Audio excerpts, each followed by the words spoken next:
we tried to use the Seahawks defense to make the Cardinals offense good last week, and it didn't work. Correct. Can't confirm. And now we're coming off of this Monday night game where the Chargers offense looked absolutely terrible.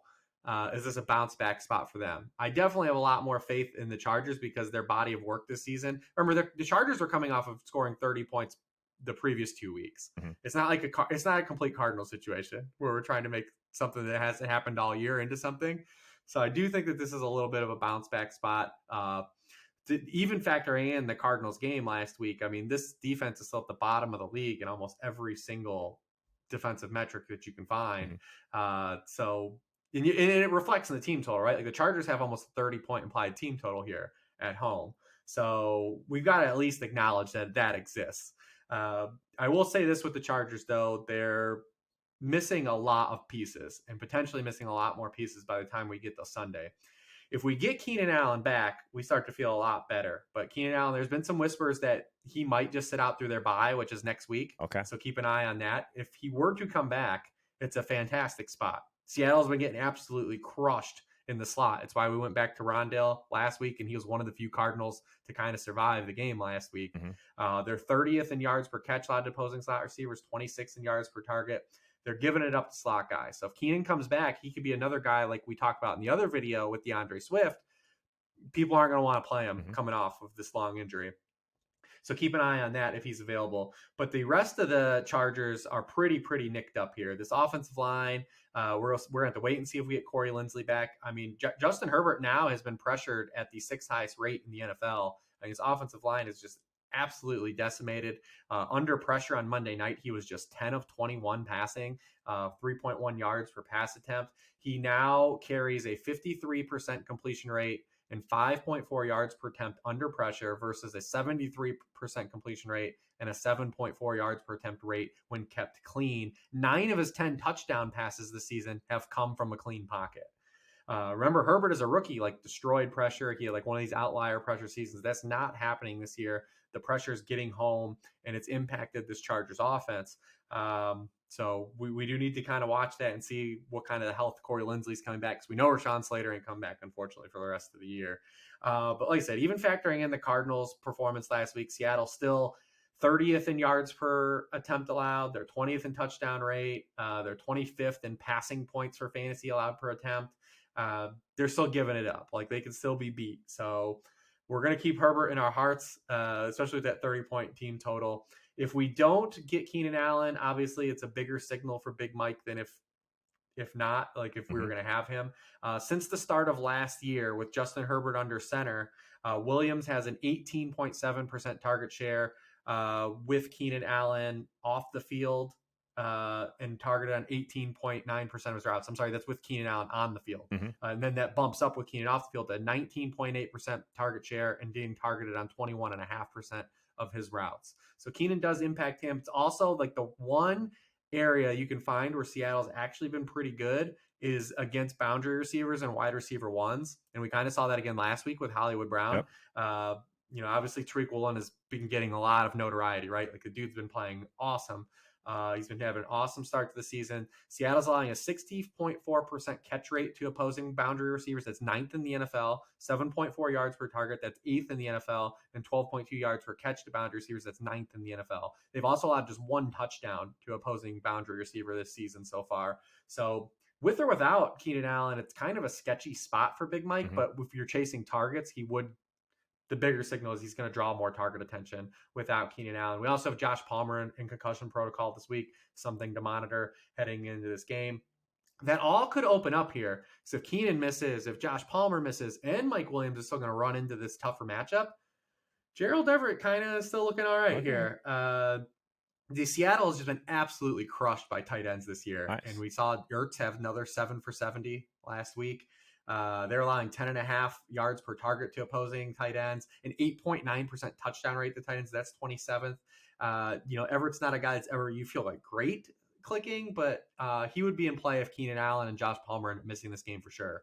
Yeah, I think that's a really good one, because I think as we're building, it just always help to kind of toss the tight end in there just to get rid of that slot. But I think one of my bigger questions in this game is still Austin Eckler, because just look at the guys that are priced around him that we're going to want to kind of prioritize this week, like Jamar Chase at 8,200. Like I would imagine more people are probably going to go that direction against Atlanta. And then we have some of these running backs up there, CMC. We have Derrick Henry up there as well. So I don't know. I guess you think Eckler is going to be, he probably will be one of the more popular guys in that range, but are you prioritizing him, I guess, at 8,300?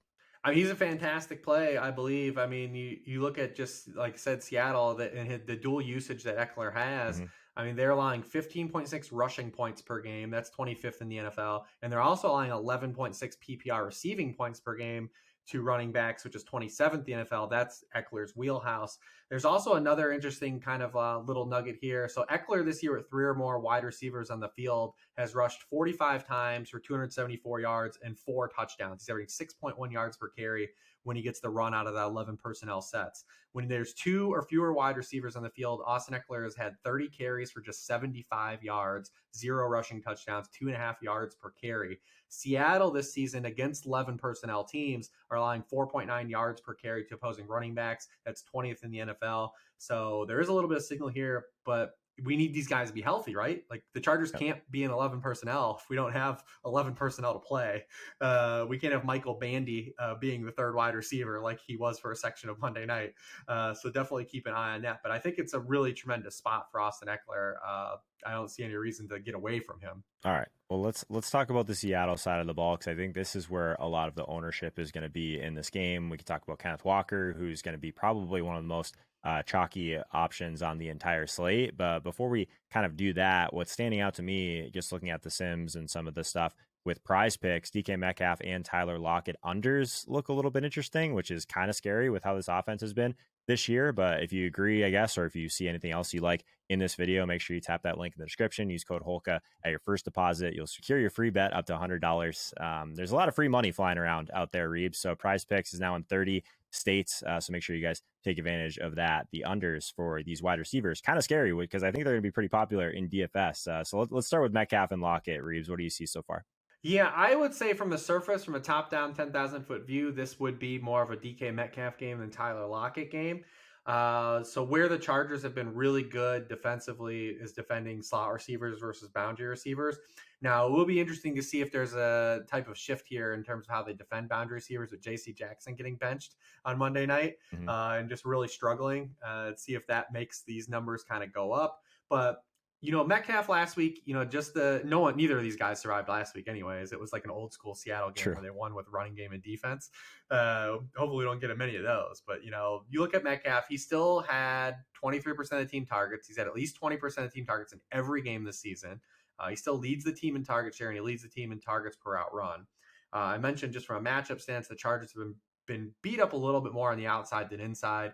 They're 16th in yards per target allowed to opposing boundary receivers, 20th in PPR points per game allowed to opposing receivers out wide. They've also allowed 5 touchdowns to opposing boundary wide receivers, which was 24th in the NFL. So I would say there's a little bit more signal for DK Metcalf, who plays 90% of his snaps out wide. Tyler Lockett does play out. He's not just a slot guy. He does play 60% of his snaps on the boundary as well. So he can get a piece of that matchup as well. He just plays a lot more inside than Metcalf does. There's not quite as much oscillation between the two.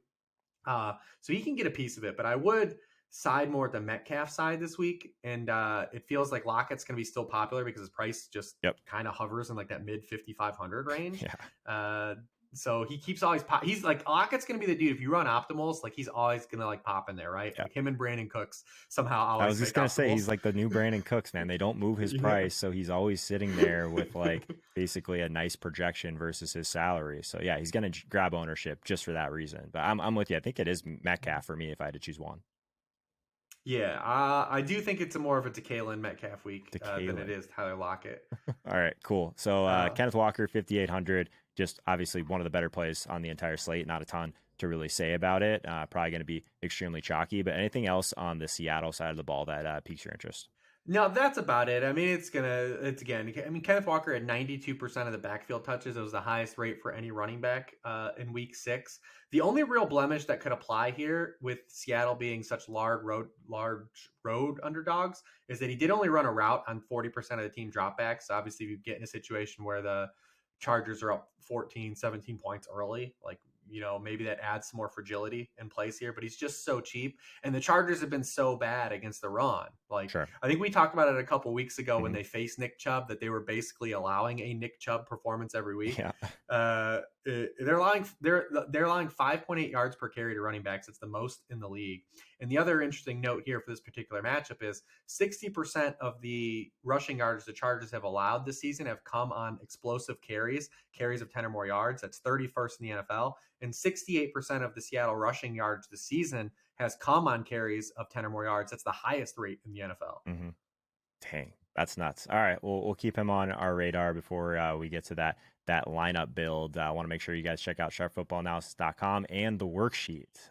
It's definitely a big part of my process every single week. I do want to remind you guys as well that the Sunday live stream, usually at 9 a.m. Eastern time, is actually going to be at noon Eastern time this week for week 7. Going to be traveling, but also wanted to give these people that like to sleep in on Sundays a chance to hang out with us and join that conversation. So I will see you guys there for that. And then also reminding you guys the free newsletter, the Touchdown Press. There's a link in the description for that if you want to stay up to date with everything going on with the guests and just throughout the NFL. Make sure you guys sign up for that. It's absolutely free. Link in the description. Reeves, let's build a DraftKings team around this game. If we were to game stack it for a smaller field tournament, do we like the Geno side of this one, or do we want to figure out? I guess we still have some concerns with the Herbert side just because of all these injuries, right? So I'm up for either side, but what do you think?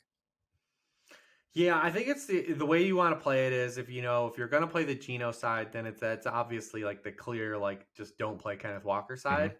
And if you're going to play Herbert, then you're going to play Kenneth Walker, right? Like, you're going to get Kenneth Walker mixed in. I think we're going to get some Walker on our other teams. Spoiler alert. So let's see what a Geno team looks like.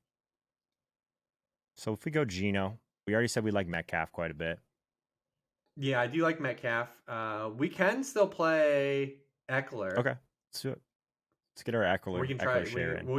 We can see where it heads. Yeah, our chalky placeholder defense of the week is the New York Jets. Oh yeah. So we'll jam them in there. 2,600. Let's put Gerald Everett on this team then. Okay, let's do it. Why not? Right? Why not? Let's get an Everett share in there. All right, cool. So we're actually doing okay on salary here, even having Eckler in this team because Geno is so cheap at 5,600. I would imagine he's going to be pretty chalky on like the cheaper side of quarterback this week. No Josh Allen and no Hurts on the higher side of the pricing spectrum. So Geno's kind of interesting. Is there anyone else that would stand out? Obviously, this game is at 4 p.m. So is there something? I guess I'll kick it this way. Is there something at 1 p.m. that you like a little bit more than what you've seen ownership so far this week? Let's try and find something a little bit unique in the morning. Yeah, I mean, in the morning, it's interesting. I mean, I don't know if we'll get there in terms of this lineup, but I mean, Baltimore Cleveland's pretty interesting at 1 o'clock. That game could. I mean, the Browns have played 6 games this year, and their opponent has cleared their implied team total 5 times. Wow. So teams are getting there against the Browns. Now it's hard with the Ravens because obviously Lamar and Mark Andrews are just expensive. Yep. And if you're playing Lamar, like if you're going to stack him with someone, it's going to be Mark Andrews. Bateman is interesting at 5,200. If he's going to play, I think he's pretty interesting. I've already mentioned Alec Pierce too. I think Alec Pierce is a really good kind of salary opener.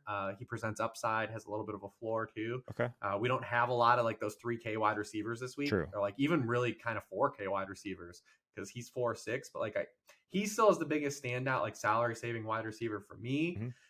He's at 1 o'clock. I really like Chris Godwin at 1 o'clock. I think a lot of people are going to go to Mike Evans this week based on the commentary that we kind of heard from the coaching staff of wanting to get him the football more. But man, Chris Godwin has such a great matchup this week against the Panthers. Like they're getting absolutely just slaughtered by opposing slot wide receivers. And we saw Godwin again draw another 12 targets. I do really like Godwin a lot at 1 o'clock as well. So yeah, let's do both. Put Godwin and Pierce in here. I like it. That gives us up to 6K for these last 2 slots, running back and the flex. And I think that gives us a little bit more ammo at 1 p.m. So is there anyone else that kind of stands out that you want to make sure we get a share of here? Yeah, so let's do our 2 6K kind of oddballs here, and we'll make it even more unique. And we'll say let's do Ezekiel Elliott, who we talked about in the previous video, and then we'll do Brandon Ayuk, who we'll talk about on the next video.